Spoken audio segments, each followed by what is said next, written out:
السلام علیکم دوستو، تیسرے پارٹ میں بتایا گیا تھا کہ ان کی کیسی غیبی مدد اللہ تعالیٰ نے کی تھی کہ ایک افسر کو ان کے پاس بھیجا اور وہاں پر ان کو اچھے طریقے سے بڑھیا مکان دیا گیا اور ان کی اچھی دیکھ بھال کی گئی۔ تو وہ بتاتے تھے کہ ہم نے 18 دن وہاں جیل میں گزارے، اس کے بعد ہمیں رہا کر دیا گیا۔ پھر کیا ہوا دوستو، ان کو جب یہ مدد ہوئی، ان کی جب مدد ہوئی تو ان کو ایک نیا حوصلہ ملا، ہمت ملی، اللہ کی کھلی مدد دیکھ کر ان کے اندر ایک جوش پیدا ہو گیا۔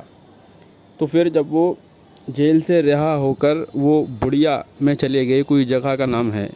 اس جگہ کے حالات بھی بہت خراب تھے، جس کی وجہ سے ان کے 11 ساتھی جو جیل سے رہا ہو کر آئے تھے، 22 ساتھی تھے وہ جماعت میں، تو ان کے 11 ساتھی ان سے چھپ کر واپسی ہو گئے۔ وہ ڈر گئے اور وہ واپسی ہو گئے۔ تو کیا ہوا، ان کے امیر صاحب کے ساتھ وہ جب 11 ساتھی واپسی ہو گئے، نکل گئے، تو باقی رہے 11 ساتھیوں کو اس بات کا پتہ چلا تو ان کو بہت زیادہ دکھ ہوا، اور اتنا دکھ ہوا ان کو کہ وہ بہت زیادہ صدمے میں آ گئے۔ لیکن ان کو حضرت مولانا یوسف صاحب سے کیا ہوا وعدہ یاد تھا، جس کی وجہ سے تمام ساتھیوں کے حوصلے بلند تھے اور کام کرنے کا عہد کیا۔ انہوں نے کہا کہ چاہے جو بھی ہو، ہم حضرت سے کیا ہوا وعدہ نہیں توڑیں گے اور کام کریں گے، چاہے ہماری جان ہی کیوں نہ چلی جائے۔ ان لوگوں میں کام کرنے والوں میں 11 ساتھیوں کے نام ہیں دوستو، وہ کون کون تھے سنو۔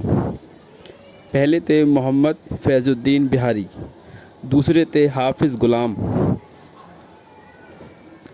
رسول پنجابی، محمد سلیمان، رستم خاں، الف خاں، ولی خاں، روشن خاں، محمد اسحاق، یوسف خاں، کریم خاں، اور 11 میں تھے کنور خاں۔ دوستو یہ 11 ساتھی تھے، 11 اللہ کے ایسے بندے تھے، مجاہد تھے، جو اپنا جان مان لے کر اللہ کے راستے میں نکلے تھے اور ڈٹے ہوئے تھے ایسی پریشانیوں کے بیچ۔ پھر کیا ہوا دوستو، جب وہ آگے چلے یعنی کہ بڑیا جگہ میں وہ جب چلے تو وہاں ان کو مولانا عبد الکریم صاحب ملے۔ تو ان لوگوں نے، وہ سارے ساتھی مولانا کے پاس گئے اور ان کی خدمت میں عرض کیا کہ آپ ہماری کارگزاری اپنی معرفت میں نظام الدین تبلیغی مرکز میں حضرت محمد یوسف رحمۃ اللہ علیہ کی خدمت میں روانہ فرما دیں۔ یعنی انہوں نے کہا کہ آپ ایک خط وہاں بھیجیں اور پھر خط کے ذریعے سے ہمیں کام کا بتائیں، کام کا رخ دیں کہ ہم کو آگے کیا کرنا ہے۔ تو انہوں نے بتایا کہ جس میں ہم نے حضرت جی کی خدمت میں یہ بھی عرض کیا کہ اب ہم امیر کس کو بنائیں اور آئندہ کام کیسے کریں۔ اس پر حضرت جی نے جواب میں فرمایا کہ امیر سلیمان میواتی کو بنا دیا جائے اور مقامی لوگوں کو زیادہ تعداد میں نہ رکھا جائے، اور قیام ہر حال میں مسجد میں کیا جائے، چاہے مسجد آباد ہو یا غیر آباد ہو، اور جماعتوں کو آگے بڑھایا جائے۔ تو مولانا یوسف صاحب نے خط کے جواب میں یہ سب لکھا، تو انہوں نے اس خط کو پڑھا اور اس کے حساب سے کام کیا، اور حضرت سلیمان یعنی کہ میواتی کو امیر بنایا گیا اور ان کی امیرات میں کام شروع کیا۔ پھر اللہ کی طرف سے ان کے پاس دوسری آزمائش آئی، پہلے مدد آئی، پھر ایک اور آزمائش آئی۔ دوستو وہ آزمائش کیا تھی؟ نظام الدین مرکز سے جب یہ پیغام پہنچا تو ان لوگوں نے اپنا سفر شروع کیا، 10 دن تک الگ الگ جگہوں پر کام کرتے رہے، اور پھر یہ لوگ اروتی ایک جگہ کا نام ہے پہنچ گئے۔ اس جگہ ایک بہت بڑی مسجد تھی جو ویران پڑی ہوئی تھی، وہ لوگ اس میں ٹھہر گئے۔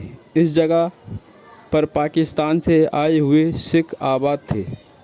جب ان لوگوں کا پتہ چلا تو یہ سکھ بندوقیں اور رائفلیں لے کر مسجد میں پہنچ گئے اور ان لوگوں کو قتل کرنے کو آمادہ ہو گئے، یعنی کہ وہ اس بات پر اڑ گئے کہ ہم تم کو قتل کریں گے۔ جب انہوں نے خوب سمجھایا اور وہ نہیں مانے تو انہوں نے کہا، کیا کہا دوستو دیکھو، تو انہوں نے کہا کہ تم ہم کو قتل تو کرو گے ہی، یعنی تم ہم کو مارو گے، قتل کرو گے، لیکن ہماری ایک بات سن لو۔ وہ بات کیا ہے؟ اس پر وہ آمادہ ہو گئے، یعنی کہ وہ بات یہ تھی کہ انہوں نے کہا پہلے ہمیں نماز پڑھ لینے دو۔ اس پر وہ سکھ لوگ مان گئے اور انہوں نے نماز پڑھنی شروع کی۔ دوستو بتاؤ، جب ان کو اپنی موت سامنے کھڑی دکھائی دے رہی ہو